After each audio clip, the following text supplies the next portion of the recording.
Hello guys, welcome to football central. എന്താ പറയുക, യുണൈറ്റഡിന് ബ്രൈറ്റനെതിരെ ഒരു തകർപ്പൻ ചെയ്യുമെന്ന് വേണമെങ്കിൽ പറയാം.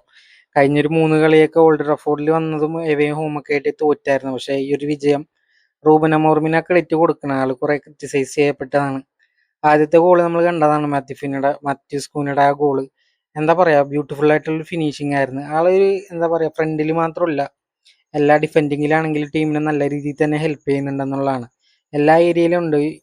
കുറെ സ്റ്റാറ്റസുകൾ കാണിക്കുന്നുണ്ടായിരുന്നു ആള് ഏറ്റവും കൂടുതൽ നടക്കുന്ന പ്ലെയർ ആണെന്നൊക്കെ പറഞ്ഞിട്ട്. പക്ഷെ ആള് ടോപ്പ് ക്ലാസ് ആണെന്ന് പറയാം. ആളുടെ ഫിനിഷിംഗ് ആണെങ്കിലും നന്നായിട്ട് പ്രസ് ചെയ്യുന്നുണ്ട്, ഡിഫെൻഡ് ചെയ്യുന്നുണ്ട്, എല്ലാം കൊണ്ടും ആളൊരു ടോപ്പ് പ്ലെയർ തന്നെയാണ്.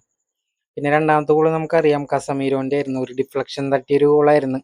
ആരും വിചാരിച്ചില്ല ആള് മാത്യൂസ് കുഞ്ഞൊക്കെ വേണമെങ്കിൽ കൊടുക്കായിരുന്നു. പക്ഷെ പുള്ളി ഇച്ചിരി മാറിയിട്ട് ഒരു ഷോട്ട് എടുത്ത് ഈ കസമീരോ ഉള്ളപ്പോൾ എന്തായാലും മിഡ്ഫീൽഡ് അത്യാവശ്യം ഓക്കെ എന്ന് പറയാം. പുള്ളി പോയി കഴിഞ്ഞ് നമ്മൾ കണ്ടതാണ് ഡിഫൻസ് ഒന്ന് പാളുന്നത്. അപ്പോൾ ആളുള്ളപ്പോൾ അത്രയും എന്താ പറയാ, അത്ര സ്പേസ് കുറയണേണ്. ആള് നല്ല രീതിയിൽ തന്നെ അത് കവർ ചെയ്യുന്നുണ്ട്. അപ്പം അങ്കിൾ കശ്മീർ ഇപ്പോഴും നമ്മളെ വിസ്മയിപ്പിച്ചുകൊണ്ടിരിക്കുകയാണെന്ന് വേണമെങ്കിൽ പറയാം. പിന്നെ നമുക്കറിയാം ആള് പുറത്തോട്ട് ഇറങ്ങിയപ്പോഴും സബ്ബായിട്ട് ഇറങ്ങിയപ്പോഴും അമോറിയും മെയിനായിട്ടുള്ള ഒരു പാഷനൊക്കെ കണ്ടാണ് നമ്മൾ. പിന്നെ ലാമൈൻസിന്റെ കുറച്ച് കാര്യങ്ങൾ അത് എടുത്ത് പറയണം നമ്മൾ. നന്നായിട്ട് ഡിഫെൻഡിങ്ങും അറ്റാക്കും കംഫർട്ടബിൾ ആയിട്ട് ഓവറോൾ ടീം എങ്ങനെ കളിക്കുന്നു എന്നുള്ളതാണ്. ഈ ഒരു രണ്ട് സൈനിങ്സ് എന്തായാലും എടുത്തു പറയണം. അത്രയും ടോപ്പ് എന്ന് പറഞ്ഞാൽ ടോപ്പ് നോച്ചാന്ന് പറയാം. അവർ രണ്ടുപേരും കളിയുടെ ഗതി നല്ല രീതിയിൽ തന്നെ മാറ്റുന്നുണ്ട്. പിന്നെ അമോറിമിൻ എന്താ പറയാ, ആള് ടാറ്റിക്സ് ആണെങ്കിലും ആള് നല്ല രീതിയിൽ തന്നെ ടീം പ്രസ് ചെയ്യുന്നുണ്ടെന്ന് പറയാം.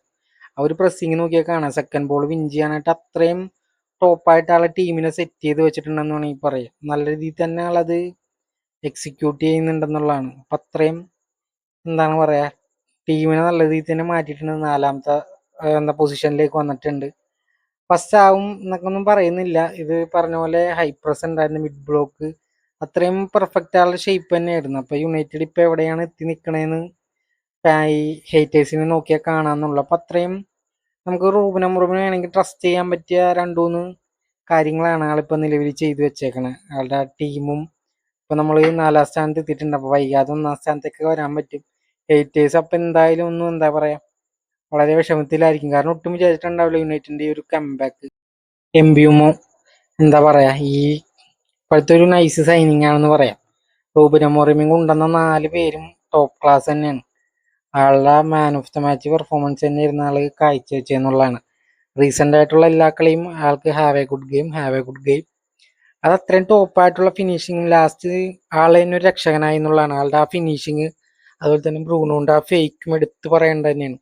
സോ ആളുടെ ഡിഫെൻഡിങ് ആണെങ്കിൽ പ്രസ്സിങ് ആണെങ്കിൽ അത്രയും ടോപ്പ് തന്നെയാണ്. ആൾ ഓടി കടന്ന് പ്രസ് ചെയ്യുമെന്നുള്ളതാണ്. അപ്പൊ എന്താ പറയാ, ആ ഒരു ഗോളിൽ നമുക്കറിയാം സെസ്കോന്റെ ഒരു ഇൻവോൾവ്മെന്റ് ഉണ്ട്. ആളുടെ നൈസ് കളി തന്നെയായിരുന്നു. ആളെ ഏരിയയിൽ അങ്ങനെ പെട്ടെന്ന് തോപ്പിക്കാൻ പറ്റുന്നില്ല എന്നുള്ളതാണ് ആൾക്ക്. നമ്മുടെ ടീം മൊത്തത്തിൽ അത്യാവശ്യം നല്ല രീതിയിൽ തന്നെ കളിച്ച്. എന്താ പറയാ, സെനി ലാംസിന്റെ നല്ലൊരു പെർഫോമൻസ് തന്നെയായിരുന്നു. പക്ഷെ പാളിപ്പോയത് എന്താന്ന് വെച്ചാൽ ആ ഒരു സെറ്റ് പീസ് വന്നപ്പോഴാണ്. അതും ആള് തടയാൻ പറ്റിയൊരു പൊസിഷനിലായിരുന്നില്ല. പിന്നെ ആ ഒരു ഫ്രീ കിക്ക് ആള് തടഞ്ഞത് കൈ തട്ടിയാണ് കയറിയെന്ന് പറയാം. അപ്പൊ അത്രയും നോച്ചായിട്ടുള്ള എന്താ പറയാ, അത്യാവശ്യം കുറെ സേവുകൾ നടത്തുന്നുണ്ട്. ആളുടെ പാസിംഗ് ക്വാളിറ്റീസ് ആണെങ്കിൽ അടിപൊളി തന്നെയാണ്. അപ്പൊ ആ മോറിം ടീമിനെ പതിയെ ബാക്ക് അടിക്കുന്നുണ്ട്. ആളെ നമുക്ക് ട്രസ്റ്റ് ചെയ്യാം.